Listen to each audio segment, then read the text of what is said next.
आज हजरत ख्वाजा शमशुद्दीन गाजी रहे रहमतुल्लाह यांच्या 719व्या जयंतीनिमित्त आज आम्ही राष्ट्रीय समाज पक्षातर्फे आज चादर चढवण्याचाही उपक्रम राबवला होता। आणि या दर्ग्याची अशी खासियत आहे की ही दर्गा उस्मानाबाद जिल्ह्यामधील सगळ्यात मोठी दर्गा असून इथं सर्व जाती धर्माचे सर्वच लोक येतात इथं।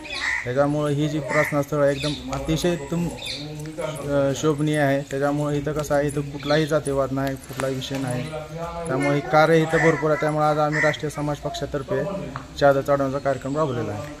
आणि आज जो ईसाई ही सर्व एकच आहे, त्यामुळं जातीपादाचा काही विषय नाही। त्याच्यामुळे आज आम्ही सर्व मनोभावाने आमचे राष्ट्रीय समाज पक्षाचे संस्थापक अध्यक्ष जानकर साहेब यांना येणाऱ्या काळामध्ये लोकसभा निवडून कसे येतील आणि येणाऱ्या काळामध्ये आम्ही त्यांना लोकसभेला पाठवणार आहोत, तसेच आम्ही इथं प्रार्थना बी केलेली आहे। आणि भविष्यात आम्ही जानकर साहेबाला खासदार ह्याच रूपाने बघणार आहोत, ही सुद्धा आज आम्ही इथं प्रार्थना केली आहे।